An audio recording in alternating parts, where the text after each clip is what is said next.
Hello दोस्तों, कैसे हो?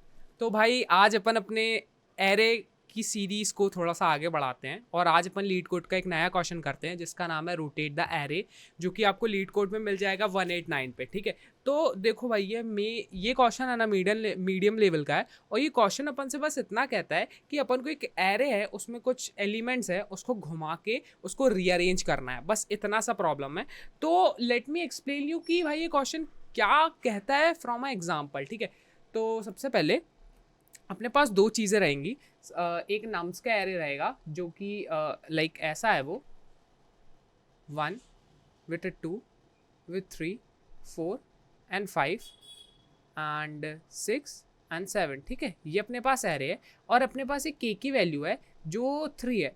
तो अपन को क्या करना है, we just have to start from 1 2 3 और ये जितने एलिमेंट हैं उन सबको अपन को पीछे पेस्ट करना है और ये वाले एलिमेंट्स आगे आ जाएंगे। तो इसका आउटपुट क्या होने वाला है, 5 6 7 1 2 3 4।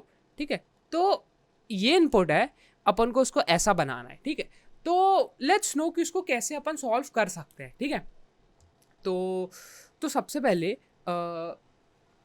एल्गोरिदम, तो सबसे पहले द मेन थिंग अपने दिमाग में ये आती है कि अगर मेरे पास ये एरे है 1 2 3 4 5 6 एंड 7। ठीक है, तो और मेरे पास एक के की वैल्यू है और मुझे क्या करना है, शुरुआत के 3 एलिमेंट्स को या 4 एलिमेंट्स को पीछे भेजना है और ये वाले एलिमेंट्स को आगे भेजना है। ठीक है, तो how we can do this. ठीक है, तो इसको करने के लिए the thing I can use is कि मैं एक लूप चलाऊं जहाँ पे मैं यहाँ तक जाऊं, है ना, और उसको एक वेक्टर में स्टोर कर दूं। ठीक है, और फिर एक लूप चलाऊं यहाँ से यहाँ तक और फिर उसी वेक्टर में उसको स्टोर कर दूं। ठीक है, तो इससे क्या हो जाएगा, जो भी चीज़ों को मुझे पहले डालना है वो पहले एंटर हो जाएगी और जो भी चीज़ों को मुझे बाद में डालना है वो बाद में एंटर हो जाएगी। ठीक है, तो let us understand with example कि ये कैसे हो सकता है।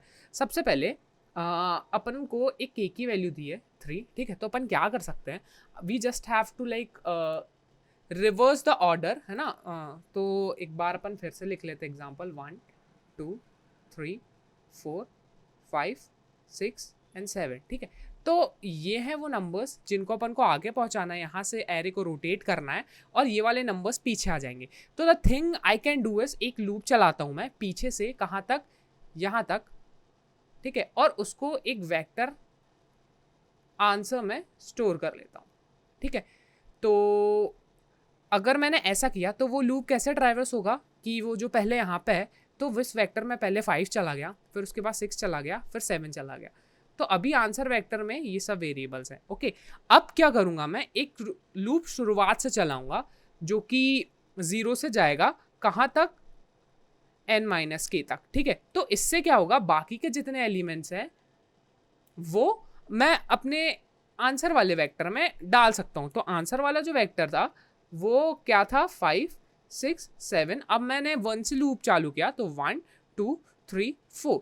तो यहाँ पे क्या हुआ, मेरा एरे पूरा रोटेट हो गया। ठीक है, तो this is the algorithm which we are going to use. पर लेकिन इसमें एक दिक्कत है, अगर आप देखो तो एक्सप्लेनेशन में क्या है, अपन एक एक नंबर को आगे कर रहे थे और फिर वहाँ से रोटेट कर रहे थे, पर वी जस्ट डिड यहाँ पे ऑप्टिमल सोल्यूशन जिससे अपना पूरी चीज़ें आ गई। पर लेकिन व्हाट इफ अगर मेरे पास के की value is bigger than what size of an array, जैसे के की वैल्यू हो गई 8, है ना, और अपने एरे का साइज क्या है 1 2 3 4 5 6 7। तो यहाँ पे मैं रोटेट कैसे करूँगा, पर अगर जब 8 है तो मेरा आंसर क्या आना चाहिए, 7 1 2 3 4 5 एंड 6। ठीक है, मेरा आंसर ये आना चाहिए। तो इस जगह पे ये वाला लॉजिक आके फेल हो जाता है। तो इसका एक सोल्यूशन है, what we can do, we just have to like change the value of k by finding the modulus of it by size of an array। तो इससे क्या होगा, अगर मेरी k की वैल्यू 8 है जो कि ग्रेटर देन 7 है, उससे मेरा आंसर क्या हो जाएगा 1। और अब मैं वहाँ पे अपना सेम लॉजिक कंटिन्यू कर सकता हूँ। बस इतनी चीज़ें हैं। तो ये अपने नॉर्मल चीज़ों को भी इफेक्ट नहीं करेगा। अगर यहाँ पे 2 मॉडुलस 5 है तो इसका रिमाइंडर भी 2 आ रहा है. तो from this I can find the solution of this.